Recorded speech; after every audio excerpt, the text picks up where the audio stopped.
नमस्कार। खास कार्यक्रम देश देशांतर में आपका स्वागत है। मैं हूं आरफा खानम शेरवानी। सुप्रीम कोर्ट ने एक ऐतिहासिक फैसले में आईटी एक्ट की धारा 66A को रद्द कर दिया है। अक्सर इस धारा का इस्तेमाल सोशल मीडिया पर आपत्तिजनक कमेंट करने के मामले में किया गया था। अदालत ने इसे संविधान के अनुच्छेद 19(1)(a) के तहत अभिव्यक्ति की स्वतंत्रता का उल्लंघन करार दिया। पिछले दिनों में खासकर नेताओं को लेकर टिप्पणियां जितनी की गई उनमें आम लोगों की गिरफ्तारी के कई मामले हमारे सामने आ चुके हैं और बिल्कुल ताज़ा मामला जो है वो सपा नेता आजम खान का है, जिसमें एक छात्र को जेल जाना पड़ा था। टिप्पणी उनको लेकर की गई थी और इस फैसले के बाद सोशल मीडिया पर की जाने वाली किसी भी आपत्तिजनक टिप्पणी के लिए पुलिस आरोपी को फौरन गिरफ्तार नहीं कर पाएगी। लेकिन इस मामले का दूसरा पहलू भी है कि वो लोग जो इंटरनेट पर अपशब्दों का इस्तेमाल करते हैं या अभद्र बर्ताव करते हैं, उनसे किस तरह से निपटा जाएगा। साथ ही आप जानते हैं पिछले दिनों में किस तरह से अफवाह फैलाने वालों की भी कमी नहीं रही है। तो किस तरह से वो लोग जो खुद शिकार हुए हैं इंटरनेट पर अब्यूज का, वो किस तरह से इस मामले को आगे बढ़ा सकते हैं। क्या 66A के रद्द होने की कोई इम्प्लीकेशन, कोई असर इस प्रोविजन पे भी पड़ेगा। कई तरह से हम जानने की कोशिश करेंगे। सरकार का इस पर क्या प्रतिक्रिया है ये भी हम जानेंगे, क्योंकि सरकार ने साफ तौर पर ये कहा था कि वो अदालत में ये कहा था कि वो इसका मिसयूज यानी कि दुरुपयोग नहीं करेगी 66A का। तो अब किस तरह से आगे बढ़ेगी सरकार। इसके अलावा जो इंटरनेट से जुड़ी हुई, कारोबार से जुड़ी हुई कंपनियां हैं, वो इसे किस तरह से देख रही हैं। मेरे साथ कई खास मेहमान यहाँ पर मौजूद हैं। मेरे साथ अरविंद कुमार वाजपेयी हैं, जो कि स्पेशल काउंसलर हैं गवर्नमेंट ऑफ इंडिया, भारत सरकार के। दूसरे खास मेहमान वरिष्ठ पत्रकार, लीगल एडिटर, हिंदुस्तान टाइम्स के सत्य प्रकाश मेरे साथ मौजूद हैं। इंदिरा जयसिंह है मेरे साथ, सीनियर लॉयर हैं सुप्रीम कोर्ट की और साथ ही रह चुकी हैं वो additional solicitor general of India. और साथ ही मेरे साथ बीजेपी के प्रवक्ता भी बहुत जल्द मौजूद होंगे। सभी मेहमानों का बहुत बहुत स्वागत है। सबसे पहले सत्य प्रकाश, ये बताइए कि इस पूरे मामले को, इस पूरे जजमेंट को आप किस तरह से पढ़ते हैं। क्या इसको एक लाइन में हम पढ़ सकते हैं कि 66A को जो है वो रद्द कर दिया गया है एंड दैट्स अबाउट इट। नहीं, इसके अलग भी इसमें दो तीन पहलू हैं, लेकिन सबसे इम्पोर्टेंट चीज़ ये है कि अभी जिस माहौल में यह फैसला आया है और जिस तरह का बैन का माहौल बना हुआ है, कभी कुछ बैन हो रहा है, कभी कुछ बैन हो रहा है। अभी ब्रिटिश फिल्म मेकर लेस्ली वुडविन की डॉक्यूमेंट्री थी, वो भी बैन हुई थी। सही था या गलत था उसमें नहीं जाना चाहिए, चूँकि अभी चर्चा का विषय कुछ और है। लेकिन जिस तरह के बैन के माहौल में आ रहा था और ऐसा लग रहा था कि एक तरह का घुटन का माहौल है, बहुत सारी चीज़ें एक तरह से बैन की जा रही हैं और अभिव्यक्ति की स्वतंत्रता को के लिए जो माहौल चाहिए उतना खुलापन लोग महसूस नहीं कर रहे थे। ऐसे माहौल में ये फैसला जो है एक खुली हवा के झोंके की तरह है। बहुत अच्छी शुरुआत आपने बहस को दी है कि किस तरह से मैंने खुद पढ़ा इस बात को सत्य प्रकाश के जो इंटरनेशनल अखबार थे उन्होंने भारत के लिए जिस तरह की टिप्पणियां की थी कि एक कंट्री ऑफ बैन्स बन गया है, कि बैन लगाने वाला देश बन गया है। तो एक तो यह है, दूसरा यह है कि एक बार फिर सुप्रीम कोर्ट ने एज एन इंस्टीट्यूशन, एक डेमोक्रेटिक इंस्टीट्यूशन के रूप में अपनी उपयोगिता फिर से साबित की है। अभी कुछ दिन पहले एक फैसला आया था जिसमें कि जाट रिजर्वेशन को लेकर था वो, और उसके बाद ये, जब कभी आपको ऐसा लगता है कि कहीं कुछ गड़बड़ हो रहा है, एक या दो कोई जो इंस्टीट्यूशंस हैं वो सही काम नहीं कर रहे हैं या हमारी उम्मीदों पे खरे नहीं उतर रहे हैं, तो सुप्रीम कोर्ट वहाँ बीच में आकर कुछ ऐसा फैसला देता है जिससे आपको उम्मीद की किरण दिखती है। इस फैसले की जहाँ तक बात है, इसमें तीन बिंदु हैं। पहला तो ये कि 66A जो इंफॉर्मेशन टेक्नोलॉजी एक्ट का है उसको सुप्रीम कोर्ट ने पूरे तौर पे असंवैधानिक करार दिया है। आज के बाद वो जो सेक्शन है वो आप मान लीजिए कि अस्तित्व खत्म हो गया। अस्तित्व खत्म हो गया। दूसरा एक प्रावधान 69A था जो ब्लॉकिंग ऑफ मटेरियल को लेकर है, इंफॉर्मेशन ब्लॉक कर सकते हैं कि नहीं, उसके लिए गवर्नमेंट को उसमें ऑथराइज किया गया है। उसको सुप्रीम कोर्ट ने कहा है ये प्रावधान वाजिब है और गैरकानूनी उसको डिक्लेयर नहीं किया जा सकता। उसकी वजह यह है कि सुप्रीम कोर्ट ने कहा कि इसमें जो चेक्स एंड बैलेंसेस चाहिए वो उसमें हैं, और ये नहीं है कि बिना कोई डिफिनेशन के या बिना कोई प्रॉपर सेटअप के चेक्स एंड बैलेंसेस के ये अधिकार सरकार को दिया गया है, ऐसा नहीं है, और इसलिए उसको बरकरार रखा है। तीसरा प्रावधान सेक्शन 79(3) का था जिसमें इंटरमीडियरीज की क्या भूमिका होगी, उनका क्या उत्तरदायित्व होगा, कितनी जिम्मेदारी बनती है, उस पर था। उस पर अदालत ने उस प्रावधान को भी बरकरार रखा है, लेकिन उसको, जिसको अंग्रेजी में कहते हैं, रेड डाउन कर दिया है, या कहें कि उसको थोड़ा कुंद कर दिया है, भोथ बना दिया है, इस तरह का कहें, हिंदी में कहें तो।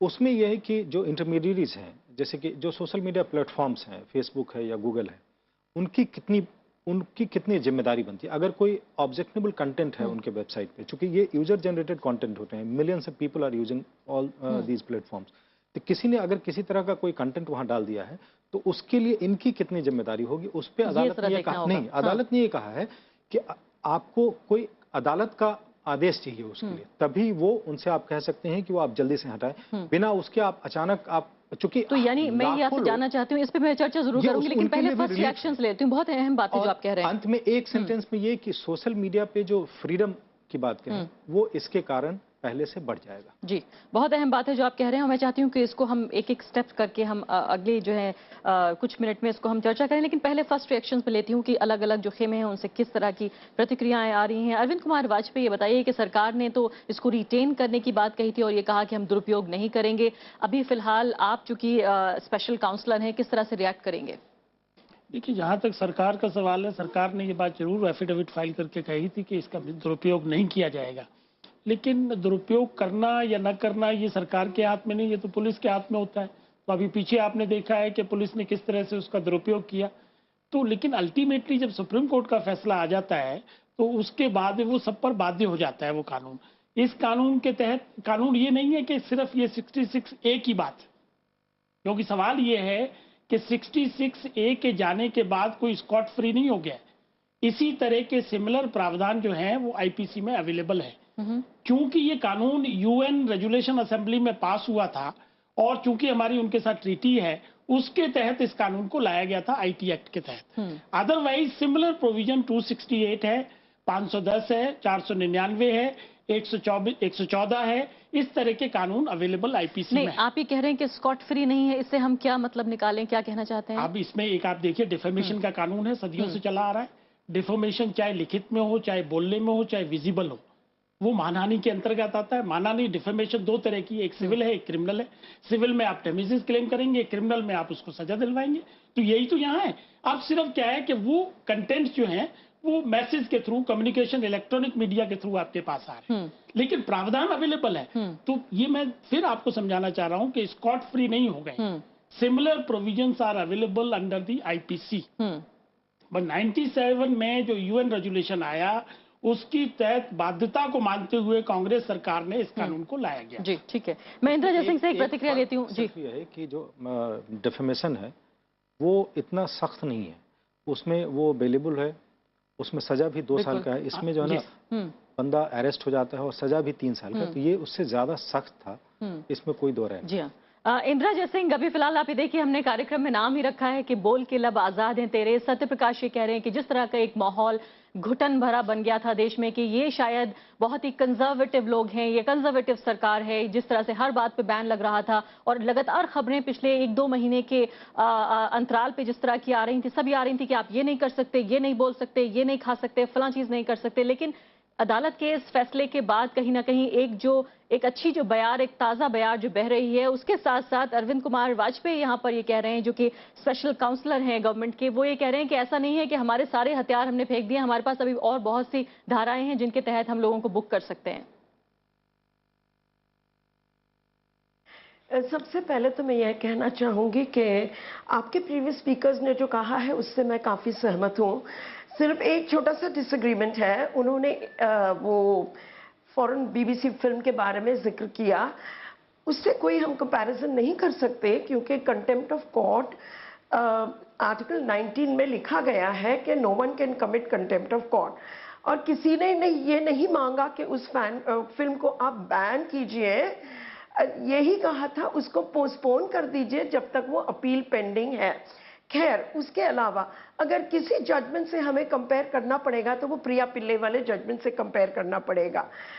आपको पता है कि इस सरकार ने प्रिया पिल्ले को इंग्लैंड जाने से रोक दिया था, लंदन जाने से रोक दिया था। और वो क्यों? क्योंकि उन्होंने कहा कि वहां जाके वो अपने शब्दों से एमपी से मिलेगी और अपने विचारधारा उनके सामने रखेगी। उस समय भी हमने यही आर्ग्यू किया था कि ये freedom of speech and expression है, चाहे हम इंडिया में एक्सरसाइज करें, चाहे दुनिया में कहीं भी हम एक्सरसाइज करें, हमें अधिकार है। और उस नज़रिए से अगर देखेंगे तो ये जजमेंट पूरे देश के लिए, पूरे विश्व के लिए बहुत ही इंपॉर्टेंट जजमेंट है। यहाँ पे कुछ थोड़े से शब्द लिखे गए हैं, मैं आपको पढ़ के सुनाना चाहूंगी अंग्रेजी में, जो मुझे की पूरी जो है, जिसको मैं कहूंगी द राइट टू डिसेंट, और जो ये लोग कह रहे थे बैन कैसे हटाया जाए, ये सुनिए आप। a few examples will survive. A certain section of a particular community may be grossly offended or annoyed by communications over the internet of liberal views, such as the emancipation of women or the abolition of the caste system. आपका sound चला गया? जी नहीं, आपकी आवाज मुझे आ रही है? No sound. जी, तो काफी महत्वपूर्ण जो पैराग्राफ है उसका जिक्र कर रही थी Indira Jaisingh. Or whether certain members of a non-proselytizing religion should be allowed to bring persons within the fold who are otherwise outside the fold. Each of these things may be grossly offensive, annoying, inconvenient, insulting, or injurious to large sections of a particular community and would fall within the meaning of the section 66A. In point of fact, 66A, it casts so widely that virtually any opinion of on any subject would be covered by it, and any serious dissenting opinion with the mores of the day would be caught within the ambit of this net. Such is the reach of this section. इसीलिए इसको गैर कानूनी unconstitutional बताया गया लेकिन इंदिरा जयसिंह, क्या आप ये बात मानती हैं? जी हाँ, क्या ये बात आप मानती हैं? इस दौरान मैं ये भी बता देना चाहती हूँ कि जो इंडियाज डॉटर डॉक्यूमेंट्री थी उसको लेकर जिस तरह की बहस थी और बहस दो खानों में बटी हुई थी, उसमें इंदिरा जयसिंह उन लोगों में शामिल थी जो ये चाहती थी कि फौरन इस डॉक्यूमेंट्री को टेलीकास्ट न किया जाए। उन लोगों में शुमार थी जिनका ये कहना था कि इसको कम से कम तब तक के लिए टाल दिया जाए जब तक कि इस मामले पे फाइनल फैसला नहीं आ जाता। तो उसी राय को यहाँ पर अपने सामने रख रही हैं इंदिरा जयसिंह। इसके अलावा उन्होंने काफी महत्वपूर्ण जो पैराग्राफ्स हमारे सामने पढ़ के सुनाए हैं कि आखिर जजमेंट किस पृष्ठभूमि में दिया गया, ये भी महत्वपूर्ण है इसको समझना। नलिन कोहली हमारे साथ मौजूद हैं, फिलहाल नेशनल स्पोक्स पर्सन हैं बीजेपी के। नलिन, सरकार का क्या पॉइंट ऑफ व्यू है इस पर? सरकार ने ये भी कहा था कि हम इस धारा का, इस सेक्शन का गलत इस्तेमाल नहीं करेंगे, इसको रिटेन किया जाए। दो चार बातें इसमें कहना जरूरी है, क्योंकि चाहे भाजपा की बात करें, भारतीय जनता पार्टी की, या भारत सरकार की बात करें, जो सरकार अभी मौजूदा सरकार है मोदी जी की, उसमें जो सरकार का स्टैंड था कंसिस्टेंट और क्लियर था कि पहली बार freedom of expression and speech, freedom of speech and expression पर कोई किसी रूप से रोक नहीं होनी चाहिए, क्योंकि वो 1901 है, इसकी बात है। दूसरी बात, जो रिस्ट्रिक्शंस है चाहे किसी भी कानून में आए, वो धारा 19(2) मतलब 19(2) आर्टिकल 19(2) के अंतर्गत ही हो। तीसरी बात, सरकार ने कभी नहीं ये मांग रखी कि इसके इंटरप्रिटेशन को और वाइड कर दीजिए, क्योंकि अपने एफिडेविट में कहा भी सरकार ने कि यदि अगर ये धारा 19(2) के अंतर्गत नहीं बैठती है कानून, तो रद्द भी किया जा सकता है। और यही हम लोगों का मूल स्टैंड है कि कॉन्स्टिट्यूशनल पोजीशन में freedom of expression and speech रहे। 19(2) की रिस्ट्रिक्शंस हैं, उसको हम बदलना नहीं चाहते, उसका संशोधन तो नहीं है। कानून यदि उस प्रावधानों में बैठता है तो ठीक है, नहीं बैठता है तो नहीं। तो इसीलिए हम इसका स्वागत इस रूप से करते हैं, क्योंकि भाजपा लगातार मानती है कि सोशल मीडिया, इंटरनेट और साइबर स्पेस के ऊपर में रिस्ट्रिक्शंस ना हो। दूसरा सवाल आता है कि कहां पर जो प्रॉब्लम्स आती है, जैसे कोई अपना मिसयूज करता है, तो अलग अलग धाराएं अलग अलग कानूनों में होते हैं। ऐसा प्रयास किया गया था, एक मिनट मैं खत्म कर लूं बात, ऐसा प्रयास किया गया था 66A के माध्यम से इंटरनेट रिलेटेड ऑफेंसेस के लिए। आखिरी बात, जो अरेस्ट की बात अक्सर होती है, कई लोग इसको नोट नहीं करते कि बहुत अरेस्ट होते हैं आईपीसी के तहत, क्योंकि 66A बेलेबल ऑफेंस है। उसका जहां तक मुझे याद है 77B है या 77B है, जिसमें तुरंत आपको बेल मिल जाती है। लेकिन राज्य सरकार या पुलिस जो करते हैं, कई बार अलग अलग सेक्शन ऑफ आईपीसी लगाकर अरेस्ट को वहां खींचते हैं। लेकिन कानूनी कोई भी दुरुपयोग हो तो जुडिशियल रिव्यू तो होगा। ठीक है नलिन कोहली जी, लेकिन आपने कहा आप स्वागत करते हैं, जाहिर है आप स्वागत ही करेंगे एक उस पार्टी के नुमाइंदे होने के नाते जिनकी सरकार है फिलहाल केंद्र में। लेकिन अगर आपकी सरकार इस तरह से मान रही होती कि वाकई जो अभिव्यक्ति की स्वतंत्रता है वो इस पैमाने पर हमें चाहिए या उसका ये स्तर होना चाहिए, तो क्यों प्रोएक्टिवली पिछले महीनों में जब से सरकार में आप आए हैं क्यों नहीं कदम उठाया गया? जब अदालत का फैसला आ गया है तब स्वागत हो रहा है। नहीं, आप अगर एफिडेविट पढ़ेंगे तो आपका सवाल जो है इनफ्रक्चुअस हो जाएगा। मैंने आपसे कहा है कि राइटिंग में दिया है, ओरल ऑब्जर्वेशन, ओरल आर्ग्यूमेंट्स में कहा है एएसजी साहब तुषार मेहता जी ने। नहीं, लेकिन ये भी कहा गया, लेकिन रिटेन करने की बात भी कही गई और ये भी कहा गया कि सरकार हमारा दुरुपयोग नहीं करेगी। मैंने इसीलिए तो क्यों उसका दुरुपयोग हो रहा है, तो ऐसे तो मैं आपको पता है, मर्डर का फॉल्स केस कर दो तो मर्डर का दुरुपयोग हो जाएगा, चोरी का फॉल्स केस करोगे तो चोरी के धारा का 420 का लगाओगे तो उसका दुरुपयोग होगा। हर चीज के अंदर में सेफगार्ड्स आपको चाहिए, मिसयूज नहीं होना चाहिए। और उस पर भी क्या टिप्पणी थी कोर्ट की कि आपके अश्योरेंस को हम इसलिए नहीं ले पा रहे, दो कारण। पहली बात कि अगर ये कॉन्स्टिट्यूशनली वैलिड ही नहीं है तो कौन सा अश्योरेंस उस सेक्शन का। और दूसरी बात, आगे की सरकारें इस अश्योरेंस से नहीं चले तो क्या होगा, इसको भी कहा गया। जी हाँ, नलिन कोहली जी अपने वकील हैं, जाहिर है फायदा उनको मिलता है, एडवांटेज मिलता है, जो एज जिसे कहते हैं। फिलहाल वो बता रहे हैं कि उनकी सरकार ने, मैं जो पढ़ पा रही थी उसमें यही था कि सिर्फ के रिटेन करने की बात, वो कह रहे हैं कि हमारी सरकार ने भी इस पर अपना पक्ष रखा है। क्या कहेंगे आप? देखिए, एक चीज साफ है जो जजमेंट से, वो ये कि इंडिया की सरकार ने ये कहा था कि इस प्रावधान को रिटेन किया जाए, हम इसका दुरुपयोग नहीं करेंगे। और उन्होंने खुद ही कहा कि अदालत ने कहा कि अगर कॉन्स्टिट्यूशनली वैलिड नहीं है तो रिटेन करने का सवाल नहीं है। और दूसरा ये कि आप कह रहे हैं अगली सरकार के लिए कैसे, लेकिन मैं तीसरी चीज कह रहा हूँ कि कानून और व्यवस्था केंद्र सरकार के हाथ में, ये विषय हमेशा राज्य सरकारों के हाथ में, और अलग अलग राज्य सरकारों ने इसका खुल के दुरुपयोग किया है। चाहे वो बंगाल में हो, प्रोफेसर अंबिकेश महापात्रा अरेस्ट किए गए थे, या फिर महाराष्ट्र में जिसमें शाहीन ढाडा और एक और लड़की को अरेस्ट किया गया था, या अभी हाल में आजम खान के मामले में एक लड़के को अरेस्ट किया। तो इसलिए केंद्र सरकार का ये कहना कि हम इसका दुरुपयोग नहीं करेंगे, इसका कोई मायने नहीं है। लेकिन इसके अलावा नलिन कह रहे हैं कि वो स्वागत करते हैं, जाहिर है वो ये शब्दों का इस्तेमाल करेंगे। लेकिन देखिए, इसके लिए उनको धन्यवाद दीजिए, क्योंकि वो कह सकते थे कि हमारी सरकार इसके खिलाफ रिव्यू पिटीशन फाइल करेंगी। वो एक्सेप्ट कर रहे हैं, अच्छी बात है। लेकिन जो चीज इसमें साफ होनी चाहिए, जो अहम मुद्दा इसमें उठता है, वो ये है कि आखिर हमारे यहाँ जो पार्लियामेंट्री सिस्टम है उसमें किस तरह के कानून बनाए जाते हैं।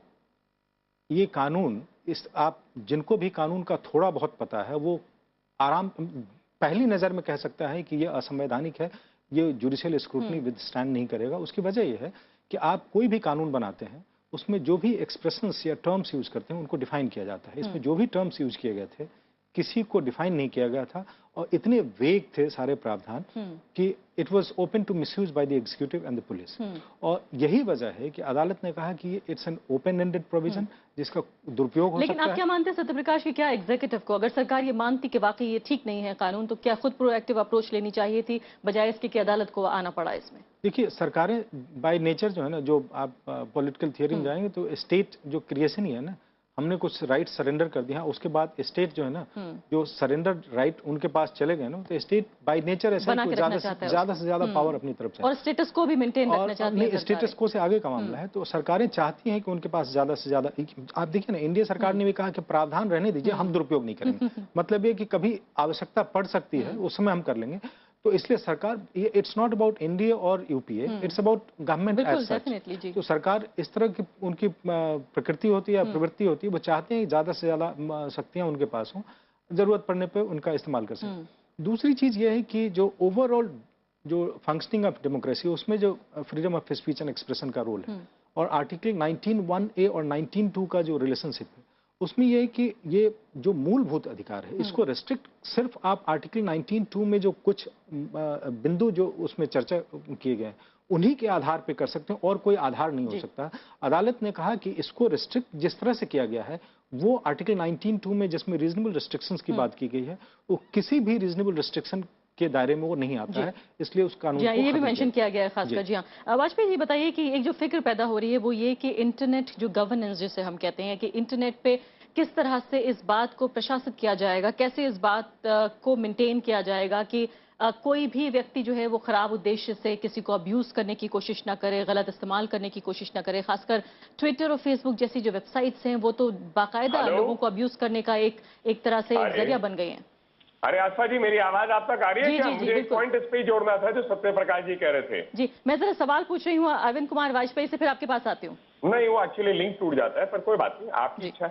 जी देखिए, इसमें सवाल ये नहीं है, ये जो इसके दोनों पहलू हमको देखने पड़ेंगे। पहला पहलू तो ये है, क्या स्कॉट फ्री हो गए हम लोग? इसका जवाब सीधा सा है कि नहीं, बिकॉज जैसा मैंने पहले कहा कि आईपीसी में बहुत सारे प्रावधान हैं और आईटी एक्ट में भी बहुत सारे प्रावधान हैं जो इसकी वैलिडिटी कॉन्स्टिट्यूशनल जो सुप्रीम कोर्ट ने क्लियर कर दी है। अब ये है कि मिसयूज को कैसे रोकेंगे? फिर सवाल यही आता है कि लॉ एंड ऑर्डर जो मशीनरी है, ये उसकी डिस्क्रिप्शन है कि वो आईपीसी लगाएगी या आईटी एक्ट लगाएगी। लेकिन प्रावधान अवेलेबल है, ये आप मान के चलिए, और उसका दुरुपयोग भी होगा, सदुपयोग भी होगा। अब कॉग्निजेबल ऑफेंस नहीं रह गया है, 3 साल की सजा नहीं रहेगी, सजा 2 साल की रह गई है। लेकिन अगर 4 धाराएं 268, 274, 294, 499, 510 लगा दी है तो सब में 2-2 साल की सजा हो जाएगी। तो ये कहना तो बड़ा गलत है कि freedom of speech that is guaranteed under the constitution, और उसको ना कोई सरकार टच कर सकती है, ना कोई एजेंसी टच कर सकती है। लेकिन अगर उसका दुरुपयोग हो रहा है तो उसके लिए बाकायदा प्रोवाइजो लगाए हुए हैं जी। और वो पावर सरकार के पास नलिन कोहली भी हमारे साथ मौजूद। नलिन कोहली जी, क्या कहा जाए कि अब प्रिया पिल्ले जैसे मामले शायद नहीं आ पाएंगे, या सरकार इतने एब्सोल्यूट तरीके से जो है वो कानून का इस्तेमाल नहीं कर पाएगी अगर कोई बात उसे नागवार होती है, अगर कोई कार्यकर्ता? मुझे लगता है कि आप जो वकालत की बात कर रहे थे, मैं जर्नलिस्ट को भी वकालत की उसमें लेता हूं क्योंकि होमवर्क करके प्रश्न पूछते हैं। प्रिया पिल्लई एक अलग केस है, आप कंफ्यूज कर रहे हैं 66 नहीं, इंदिरा जैसे वो अपनी नहीं, वो कंफ्यूज। मैं ऐसा है, संतरे और सेब दोनों ही फल होते हैं, लेकिन संतरे अलग होते हैं, सेब अलग होते हैं। इंदिरा जयसिंह कह रही है कि सीधे तौर पर इस मामले से जुड़ा होना चाहिए। उनका विचार है भाई, उन्होंने अपनी बात रखी, उसका जजमेंट है।